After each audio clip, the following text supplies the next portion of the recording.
Bismillahirrahmanirrahim. Assalamualaikum warahmatullahi wabarakatuh. Waalaikumsalam warahmatullahi wabarakatuh.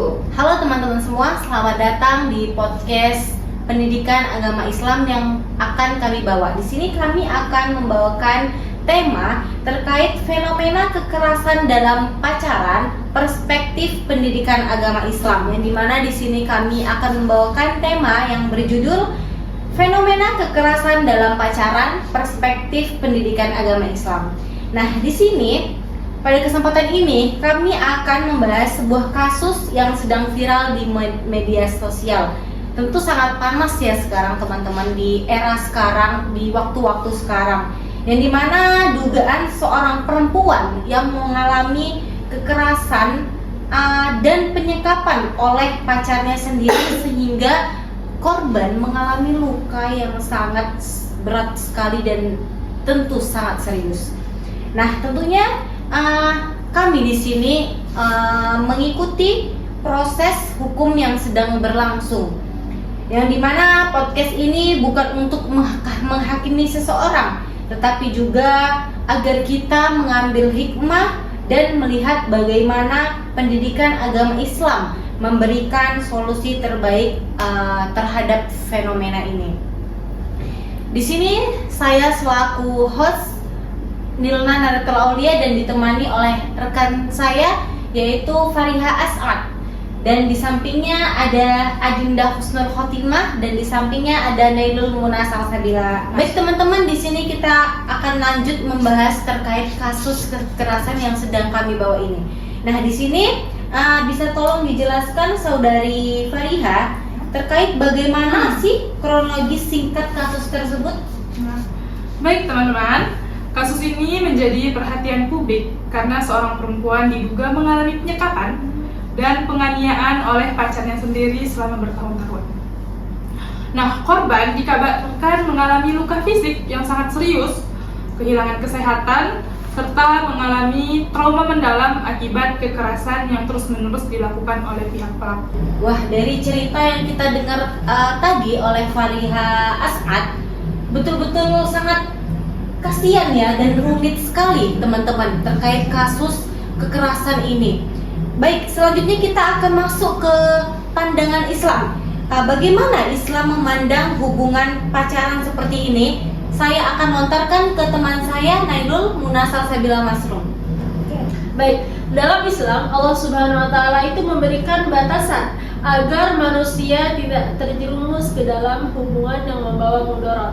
Nah, Allah Subhanahu wa taala berfirman dalam surah Al-Isra ayat 32 yang berbunyi wala taqrabuz zina innahu kana fahisyatan wa sa'a sabila, dan yang artinya dan janganlah kamu mendekati zina, sesungguhnya zina itu adalah suatu perbuatan yang sangat keji dan jalan yang sangat buruk. Nah, mengapa Allah mengatakan seperti itu? Karena Allah ingin menutup semua pintu yang dapat mengantarkan manusia kepada kerusakan. Nah, Allah tidak hanya melarang kita mendekati zina, tapi berzina itu sangat dilarang oleh Allah Subhanahu wa taala. Nah, pacaran yang tidak memiliki batasan syariat seringkali membuka peluang munculnya khalwat, manipulasi, pelecehan, kekerasan, hingga dosa yang sangat besar. Nah, selain itu, Allah juga berfirman dalam Quran surah An-Nahl ayat 90 yang artinya sesungguhnya Allah menyuruh berlaku adil, berbuat kebajikan, dan melarang perbuatan keji, kemungkaran, dan permusuhan. Dalam artian bahwasanya segala bentuk kekerasan dan penyiksaan adalah perbuatan zalim yang sangat dibenci oleh Allah Subhanahu wa taala. Nah, selain itu juga Rasulullah SAW bersabda yang artinya sebaik-baik kalian adalah yang paling baik kepada keluarganya, dan aku adalah orang yang paling baik kepada keluargaku. Hadis riwayat Tirmizi. Nah, dari hadis berikut dapat kita artikan bahwasanya laki-laki yang baik bukanlah yang mampu menguasai perempuan, tetapi yang mampu menjaga, menghormati, dan memuliakan perempuan tersebut. Baik teman-teman, kita sudah mendengarkan tadi dari teman kita membahas tentang pandangan Islam dalam kasus ini. Ternyata Allah itu memang sudah berfirman ya teman-teman, bahwasanya pacaran itu memang berzina. Jadi kembali lagi kepada diri kita masing-masing teman-teman. Kalau kita ingin terhindar dari zina itu, kita ingin menjaga diri kita jauhi zina itu. Betul ya teman-teman? Betul. Baik teman-teman, kita lanjut saja. Kita akan membahas terkait kaitannya dalam pembelajaran pendidikan agama Islam. Nah, di sini saya akan melontarkan pertanyaan, jika dikaitkan dengan mata kuliah pendidikan agama Islam, pelajaran apa yang bisa kita ambil terkait kasus ini? Baik, pertanyaan ini akan dijawab oleh rekan saya Dinda. Pada Dinda, waktu dan tempat saya persilahkan.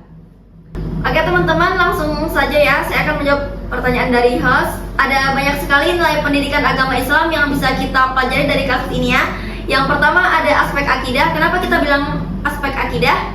Karena sebagai seorang muslim kita meyakini bahwa aturan Allah itu pasti mengandung hikmah. Larangan mendekati zina bukanlah untuk membatasi kebebasan manusia, tetapi untuk melindungi manusia dari kerusakan. Jadi kasus ini menjadi bukti bahwa ketika manusia mengabaikan aturan Allah, dampaknya bisa sangat besar. Itu sangat bahaya ya teman-teman. Islam mengajarkan kita berakhlak mulia. Rasulullah diutus untuk menyempurnakan akhlak manusia. Jadi dalam hubungan dengan sesama manusia, kita diperintahkan untuk saling menghormati, menjaga kehormatan orang lain, tidak melakukan kekerasan, tidak merendahkan perempuan, dan tidak menyakiti siapapun. Jadi pelaku dalam kasus ini telah melanggar nilai akhlak dalam Islam itu, ya Allah, sudah Masya Allah banget ya. Oke, yang ketiga ada aspek fikih. Jadi dalam fikih Islam dijelaskan bahwa hubungan laki-laki dan perempuan yang bukan muhrim memiliki batasan ya teman-teman. Jadi dalam Islam melarang khalwat, ikhtilat yang tidak terjaga, dan segala bentuk pergaulan yang dapat mengarah kepada zina. Karena itu Islam menawarkan jalan yang halal, yaitu khitbah dan pernikahan. Jadi kalau teman-teman mau pegang-pegang mending langsung nikah saja ya. Halal ya. Halal, bebas ya. Jangan pacaran berarti ya. Yang keempat ada aspek pendidikan karakter. Jadi di dalam pendidikan agama Islam kita diajarkan karakter seperti bertanggung jawab, pengendalian diri, rasa malu, menghormati perempuan, kasih sayang, dan empati.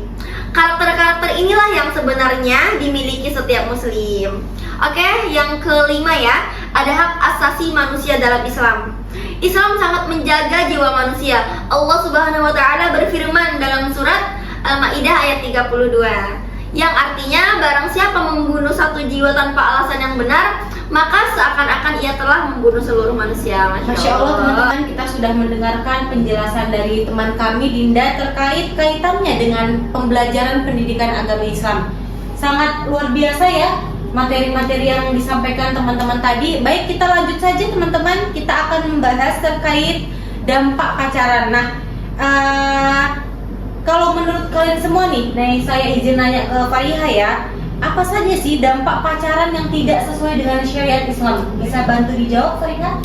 Tentunya ada banyak banget ya dampak yang diakibatkan oleh pacaran ini. Yang pertama itu bisa seperti dampak spiritual. Hubungan yang dilarang Allah membuat hati jauh dari Allah dan ibadah menjadi berkurang. Terus dampak kedua ialah psikologisnya. Korban bisa mengalami trauma, depresi, bahkan kehilangan percaya diri. Nah, selanjutnya dampaknya yang merugikan diri banget yaitu dampak fisik sih. Seperti kasus yang kita bahas ini, korban mengalami penyiksaan bahkan hampir kehilangan nyawa. Nah, dampak yang terakhir ialah dampak sosial. Hubungan korban dengan keluarga pasti rusak, terus prestasinya menurun, bahkan masa depan ikut hancur juga teman-teman. Baik teman-teman, kita sudah mendengarkan terkait dampak pacaran. Karena yang kita tahu teman-teman, kasus ini sudah 3 tahun. Ternyata sudah 3 tahun korban ini dipegang oleh pacarnya ini tanpa sepengetahuan pihak keluarga. Yang dimana di awal itu pihak keluarga itu sebetulnya sudah ini teman-teman, sudah mencari korban, tapi ternyata sudah mulai curiga benar. Tapi ternyata di saat keluarga ini berkomunikasi kepada korban ini sudah mendapat tekanan dari awal. Saya izin lanjut menanyakan terkait pesan moral. Nah, saya izin nanya kepada Salsa, mungkin Salsa bisa menyampaikan pesan moral untuk teman-teman kita semua terkait permasalahan ini. ya. Baik, dalam kasus ini menjadi pengingat kita bahwa ketika hubungan yang dibangun tanpa tuntunan agama, cinta dapat berubah menjadi luka. Nah, lagi-lagi dalam banyak kasus kekerasan dalam pacaran, perempuan sering sekali menjadi pihak yang paling dirugikan. Banyak perempuan di luar sana yang sangat rugi dengan pacaran. Nah, mereka kehilangan rasa aman, kesehatannya, bahkan masa depannya juga bisa hilang berkat karena pacaran itu. Nah, padahal Islam datang untuk memuliakan perempuan, menjaga kehormatan mereka dan melindungi hak-haknya. Nah, karena itu pendidikan agama Islam bukan hanya mengajarkan kita cara beribadah kepada Allah Subhanahu wa taala, tetapi juga mengajarkan bagaimana membangun hubungan yang sehat, penuh tanggung jawab, saling menghormati, dan menjaga diri dari segala bentuk pergaulan yang dapat membawa kepada kemudaratan. Nah, seperti itu. Itulah teman-teman, kita sebagai generasi muda, kita harus memahami bahwa larangan Allah bukan untuk menyulitkan kehidupan kita, tetapi sebagai bentuk kasih sayang agar kita terhindar dari penyesalan dan kerusakan. Cinta yang sejati bukanlah cinta yang menyakiti ya teman-teman, melainkan cinta yang mendekatkan kita kepada Allah. Dan untuk mewujudkan cinta yang mendekatkan kita kepada Allah, yaitu menuju dengan cara yang halal, yaitu apa tidak? Menikah. Berarti kita jangan pacaran. Pacaran Kalau teman-teman. benar-benar mau ada hubungan, berarti kita harus langsung nikah gitu. Jangan sampai berzina, Tapi juga maksiat. Tapi juga harus pilih laki-laki yang benar, jangan sampai salah pasangan. Iya, benar. Seperti contoh yang tadi. Baik teman-teman, alhamdulillah ya, ternyata percakapan kita hari ini, pembahasan kita hari ini lebih tepatnya sudah selesai. Alhamdulillah teman-teman, dari pembahasan ini kita belajar banyak hal, yang dimana dari awal tadi kita membahas terkait kronologinya, terus kita membahas terkait dampak, terus apa lagi teman-teman tadi? Moralnya, terkait dengan kasus yang kita bawa hari ini. Kasus kekerasan dalam pacaran mengingatkan kita pentingnya menjaga akidah, membentuk akhlak yang mulia, serta memahami fikih pergaulan dan mengamalkan pendidikan karakter Islam. Jadi teman-teman, banyak sekali saya rasa yang belum tahu terkait dengan kaidah-kaidah Islam, terkhusus terkait dengan pacaran. Gimana sih pacaran menurut syariat itu ya? Nah, semoga kita semua dapat mengambil hikmah dan menjadikan Al-Quran itu serta sunnah sebagai pedoman dalam menjalani kehidupan kita semua. Baik rekan-rekan, mungkin itu saja yang dapat kami sampaikan. Semoga seluruh rangkaian pembahasan kami itu bisa teman-teman ambil hikmahnya serta menjadi pembelajaran kita ke depannya. Saya selaku host Nilna Nariatul Aulia, Dan saya Fariha As'ad. Dan saya Adinda Husnul Khatimah. Dan saya Nailul Muna Salsabila Masruf. kami pamit undur diri, kurang lebihnya mohon maaf. Wassalamualaikum warahmatullahi wabarakatuh.